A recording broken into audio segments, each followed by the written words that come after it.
휴가가 거의 막바지에 도착을 하니까요. 이제 지표들이 나오기 시작을 했습니다. 그런데 진짜 관광지 난리 났더라고요. 뭐가 난리가 났느냐. 여러분 이 지표 한번 보세요. 내국인 국내 관광객 감소수입니다. 와, 543만 명이나 줄어들었습니다. 엄청나죠? 진짜 엄청납니다. 예. 이 정도면 충격적인 수예요. 일반적으로 말입니다. 이 관광이라는 게 코로나19가 있는 것도 아니고 더 많이 늘어나야 정상이거든요. 관광이라는 것은 경제 규모가 발전을 하기 때문에 점점 매년 성장하는 게 일반적이에요. 그런데 이거 한번 보세요. 성장을 안 해요. 2019년 6월 내국인의 국내 관광객입니다. 6월 한 달 동안만 2억입니다. 2억 7,259만 명입니다.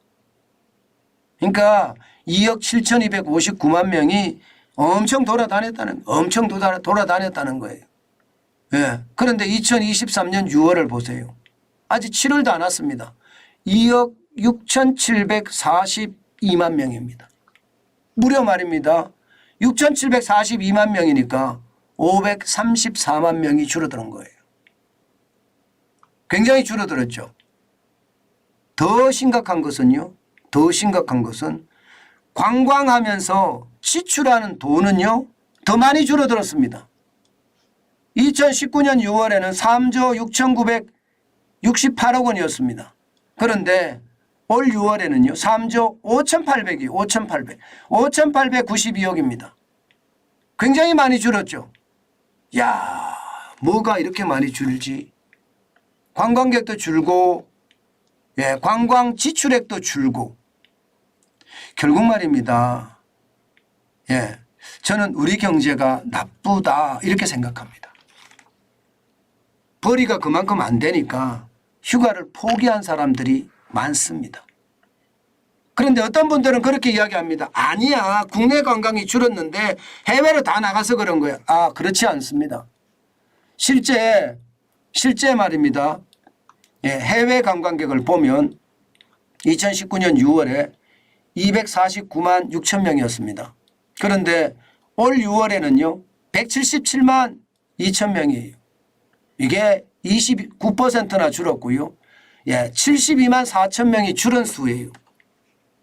해외로 나갔기 때문에 국내 관광이 줄은 거다. 그게 아니라는 거예요. 해외 관광은 더 많이 줄었습니다. 실제로 말입니다. 우리가 지역별로도 한번 보면 말입니다. 지역별로도 보면 제주가 28%가 줄었습니다. 진짜 많이 줄어들었죠. 제주는 비행기를 타야 되잖아요.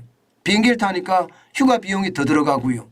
또 제주는 죄송하지만 제주에 계신 분들한테는 진짜 죄송하지만 바가지 요금이라는 그런 오명을 지금 쓰고 있습니다. 그러다 보니까 제주로 가는 사람들이 확 줄어버린 거예요. 게다가 통영 같은 경우도 13.0% 줄어들었죠. 여수는 21.8% 줄어들고요. 태안도 10% 줄어들었습니다. 그러니까 지역별로 보더라도 실제 국내 관광객은 굉장히 많이 줄어들죠. 자, 이렇게 되면 여러분 문제가 우리 경제가 더 나빠질 가능성 크다고 보는 겁니다. 지금 6월이 이 정도면요. 6월이 이 정도면 7월은 더 할 거예요. 왜냐고요? 아니 폭우 장난 아니었잖아요. 그 정도면 말입니다. 7월이 더 줄어들 거라고 보는 겁니다. 그러면 이게 소비가 줄어드는 거잖아요. 내수가 줄어드는 거잖아요. 내수가 줄어든다는 것은 결국 우리 경제 전체에도 저는 충격을 줄 수밖에 없다고 생각합니다. 실제로 말입니다. 돈이 없습니다. 휴가를 가고 싶어도 휴가를 못 가요. 실질 가계소득 증감률을 보면 2023년 3분기에 마이너스 2.8%로 줄어들었죠. 4분기도 마이너스 1.1%입니다. 올해 1분기는 0%고요. 그러니까 소득이 줄었으니까 나 수입자, 예, 나 휴가 안 갈래. 나 휴가 안 갈래. 사실 저도 휴가를 안 갔잖아요. 그죠? 휴가 가는 게 이게 생각했던 것보다가 쉽지 않다는 이야기예요. 예, 그만큼 말입니다. 물가 부담 때문에 그만큼 어려워졌다. 이렇게 이야기할 수도 있고요. 소득이 이렇게 줄은 데다가 여러분 물가는 또 엄청나게 올랐잖아요. 뭐 소비자 물가가 오른 게 장난이 아니죠. 소비자 물가. 소비자 물가가 오른 게 예, 이게 기본이고요. 소비자 물가 다음에 오르는 것들이 굉장히 충격적인 게 많습니다. 예. 소비자 물가야 지금 잡혀간다. 뭐 이렇게까지 이야기하잖아요. 잡혀간다. 그런데 외식 물가 이거 안 잡혀갑니다. 외식 물가가 잡혀가야지 뭔가 잡혀가는 모양새가 되는데 그죠?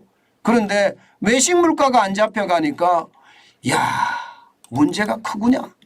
외식 물가가 지금 고공행진을 이어가거든요. 7월까지만 하더라도 여러분 외식 물가는요. 예, 5.9%예요. 5.9%. 5.9%가 적은 수가 아니잖아요. 5.9%. 예, 작년 9월에 9%에서 5.9%면 소비자 물가는 2.3%까지 줄였다고 하지만 예, 이게 예, 외식 물가는 이렇게 올라갔으니 또 여기에다가 관광지는 어떻게 됩니까? 관광지는 진짜 죄송한데요. 이게 한탕이 많다고 해요. 여름 한철이니까 이때 돈 못 벌면 못 번다 이런 생각에 사실은 바가지 요금이 성행한다 이렇게 이야기하거든요. 그러면 외식 물가가 5.9% 올랐는 것은 현실이고요. 실제는 이거보다 훨씬 더 올랐다 이렇게 생각할 수 있는 건가요? 저는 이것을 보면서요. 참 답답하구나. 우리 경제가 쉽지 않겠구나. 예, 소비가 좋아져야지 경제가 좋아지는데 소비가 예전만 못하면 이게 더 어려워질 가능성도 높다. 사실 말입니다. 7월 8월은요. 뭐 9월까지도 일반적으로 마찬가지인데요. 7월 8월 9월은 소비자 물가가 예, 이게 조금씩 올라가는 건 정상이에요.